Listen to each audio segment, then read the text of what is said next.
Hey everyone, Joe here. Welcome to Genderqueer Chat. I've lost track of the weeks at this point, but I'll figure it out and I'll put it in the title. This week's topic, I'm still a little foggy on. If you watch Chris's video on Tuesday, you'll get to see it, but I didn't write it down and we didn't get an email with it written, so I'm just going to paraphrase. I do believe it was just commenting on the fact that a lot of genderqueers appear to be born female, and is that our experience, and what do we think of just gender as it relates to your birth gender, genderqueerdom as it relates to your birth gender, or the people that you know who are genderqueer.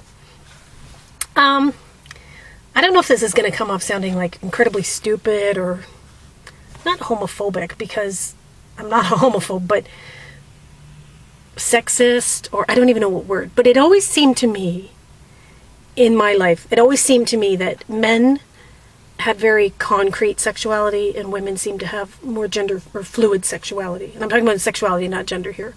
Like most of the gay guys that I knew were gay. They were born gay, they'll die gay, they're gay.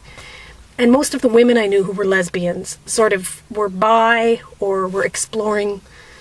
A lot of them became lesbians later in life. I don't know that maybe they always were, but they just didn't act on it. Whereas with men, it always seemed much more concrete, always. I don't know why that is, and I would go so far as to say sometimes I think male sexuality is different than female sexuality. And I don't even abide by the binary, so I don't even know where I get off saying that. But there you go. Sexuality. And I have to wonder if gender is a similar thing. I have to wonder if women who are born, so myself, not women, but female-bodied people who were born with female, the XX chromosome, have more of a fluidity about themselves. I don't know that for a fact. I'm just speculating. I always knew there was something different about me, even from the time I was a little kid. In fact, there's even a word for it: tomboys, right? Like little girls who act like boys or don't want to, abide by the gender binary usually are called tomboys.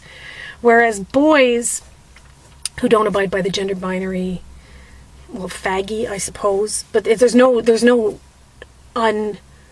inoffensive term. They're all insults. So anything that you might call a young boy or a boy who doesn't abide by the gender binary, it's an insulting term that you would use to describe them. These glasses are really messed up, so I'm just going to take them off.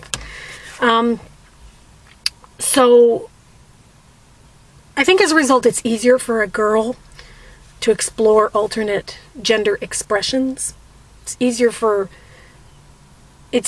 me, for example, to live the life I live with no makeup, don't do my hair, don't wear dresses, and still fit into regular society fundamentally, because fundamentally I fit into regular society.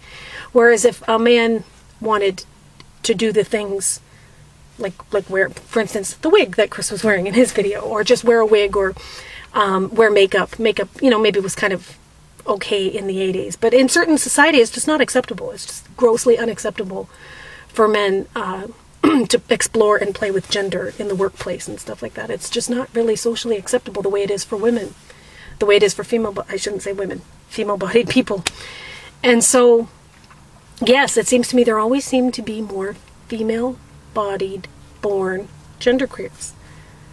Perhaps because we've embraced the word better. It is still a very new word. I only heard about it within the last year and a half, 2 years. Prior to that, and I have my finger on the pulse of a lot of things current, and I had never even heard the term. So I think because it's a new concept, a new-ish concept, maybe gender binary is a little bit of an older concept, but to acknowledge that you're not part of it and then to not participate in it seems to, and in a mainstream way, it's relatively new. Rampant homophobia seems to be directed at men. It's pretty much because, as you know, whenever if ever you hear about a woman being a lesbian, they'll say, guys will typically say, "Oh, that's cool, can I watch?" as if her sexuality is there for his pleasure. But anyway, she's not necessarily beaten up because she's gay. Whereas men who are gay are more often the victims of violence, and more often and trans women who were born male are frequently the victims of violence. And I think it's just the society has really so hard on men, you know? So hard on men who don't fit the gender norms, don't fit the sexuality norms. I read a really good book some years ago that really changed my life. It was called Self-Made Man by Nora Vincent. It was about a woman who had gone in drag and lived as a man for a couple of years, for about 18 months. I love that book. And I know some trans people, I watched some YouTubers, one trans guy that I watch hated that book, thought it was awful. To each their own. I really loved it. I loved the way, at the end of the book she said, you know, as a lesbian and as someone who didn't have a lot of experience dealing with men, let alone living as one, she didn't have a lot of compassion for men. And she said at the end of the book that she had developed such a compassion for men. And at the end of the book I had too. Because men, she said, you know, as a woman, I get to live pretty much any way I want. There's multiple ways to be a woman and to be accepted in society. But as a man, there's one way to live, and that's to be a man. Man up, be a man. You know, you don't get a lot of variation on that. As a little boy, you're taught, this is how a man acts. And you better toe the line, young man, or, you know, else you're called a fag, you're beaten up, you're this, you're that, the other. Whereas a little girl who's not participating in the gender binary, usually, oh, isn't she cute? Oh, she's going through a tomboy phase, or, oh yeah, she's a little monkey, but she'll grow out of it. You know, they say things like that as if it's no big deal. And yet a boy who exhibits effeminate behavior is, you know, that is really beaten out of him quite young. So those who manage to retain it and go on living in a genderqueer way, I think have to be particularly strong or particularly lucky, live in a society where they're not, you know, abused or beaten, or, you know, live in a culture where it's a little bit more accepted. You know, if you're born in the Deep South and you happen to be that way, or to a military family or whatever. I'm just hearing noises. It's a beautiful spring day, by the way. I'm out in the country. Well, not the country. I'm out in the woods. Yeah, so it just seems to me that there are more female-born genderqueers. Again, I don't have any statistics to back any of this up. I'm just rambling and speculating. I think our channel is a perfect example of that. I think we have 2 male-bodied born genderqueers and 5 female-bodied born genderqueers, which is, you know, a skewed statistic. It's skewed, definitely. And I think even when people apply to be on the channel, there's always more females who apply.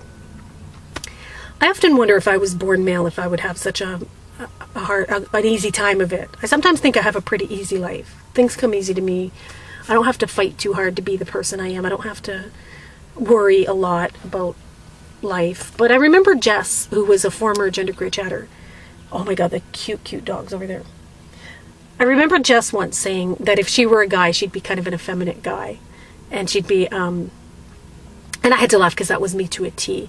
If I were a man, I wouldn't be a macho guy. I would be an effeminate man. And I think I would have a harder time in life. I really do. I think life wouldn't come easy to me. Okay, I got a guy coming here about to scoop doggy doo. So I'm going to get going. Talk to you guys later. Bye-bye.